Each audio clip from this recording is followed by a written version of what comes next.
For a little context, I am currently a senior in college and live off campus with my two best friends. This time of year, particularly around Thanksgiving, my friends try to help me stay busy as it is typically a difficult time for me. My mother left our family the week of Thanksgiving when I was 8 years old, and my dad passed away 5 years ago on November 22nd. So as I said, it's a pretty easy time of year to get myself down in the dumps if I don't stay active. Every year for the last 3 or 4 years, I have gone to one of my friends' houses to celebrate Thanksgiving with their families. But this past year I decided I wanted to just stay home and have a mellow long weekend.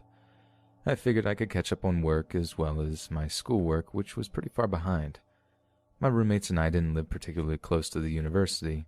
We lived in a suburb about 15 to 20 minutes outside of the school. This was nice because we didn't ever have to host any parties. We could just attend them near campus and head back home afterwards. Anyways, there was one house on our street that didn't quite match the others.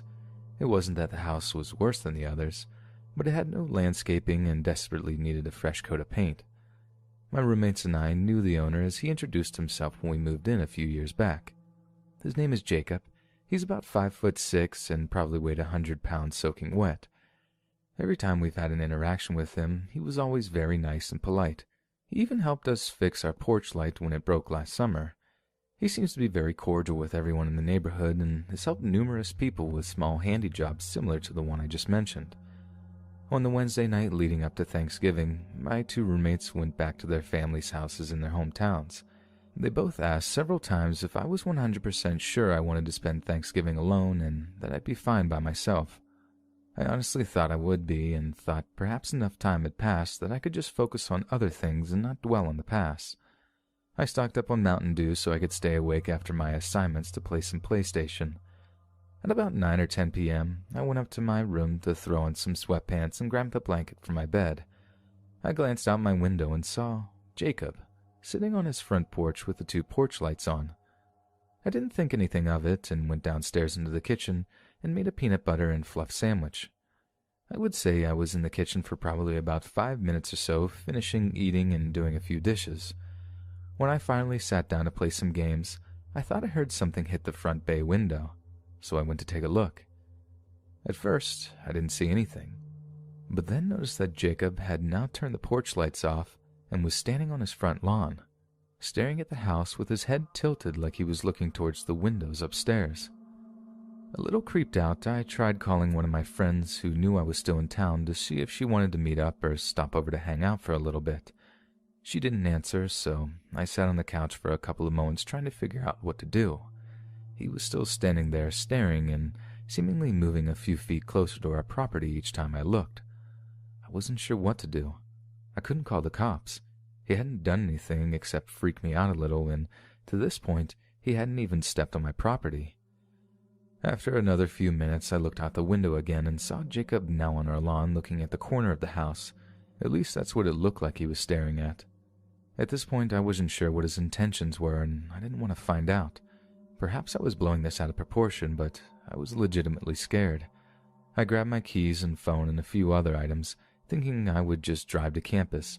Maybe the library was still open, even though we were off for the holiday. I kept all the lights on so I didn't seem like I was leaving and decided I was going to sneak out the back door. As I quietly sneaked through the yard, I turned the corner to quickly get to my car, and there was Jacob, standing in our driveway. I asked him what he was doing in the driveway, and he put his finger over his mouth to make a shh noise. I slapped him as hard as I could and made a run for it past my car. My instincts and adrenaline told me to just run until I found someone or someplace else. As I got about a block or two down the road, I saw a bunch of cop cars pull up towards the area of my house. Confused, I began to go back towards my house, thinking perhaps another neighbor saw Jacob stalking outside of my house and called the police. As I approached the house, one of the officers asked my name and if this was my residence. I confirmed the information, and what I heard next is still the most horrifying and disturbing information I had ever received. The officer stated that Jacob reported that he was on his porch when he saw me from across the street. He saw me walk out of my upstairs bedroom, and as I walked away out of the room, he saw a man come out of my closet. Apparently that was why Jacob was looking into my room when I saw him the first time, and also why he was looking at the corner of the house. He was following the intruder who was now walking into my roommate's room.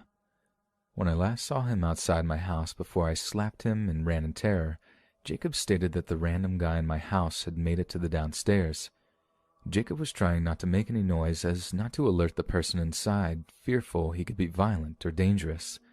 As soon as he saw the man in the house, Jacob called the authorities and did his best to try and defuse the situation and not bring any alarm to myself or the intruder. The person inside the house was arrested and taken away. He didn't have anything on him other than a knife, so it is unclear if he was attempting to rob the home or was planning something more sinister. Either way, I couldn't express to Jacob how much gratitude I had for what he did. He even tried apologizing for how he handled the situation, stating that there were probably things he could have done differently to make sure I was safe and aware of the situation. Unfortunately, this experience adds another mental scar to this time of year that will take a long time to get over. But one thing I can be sure of is that I will never spend a Thanksgiving holiday alone again.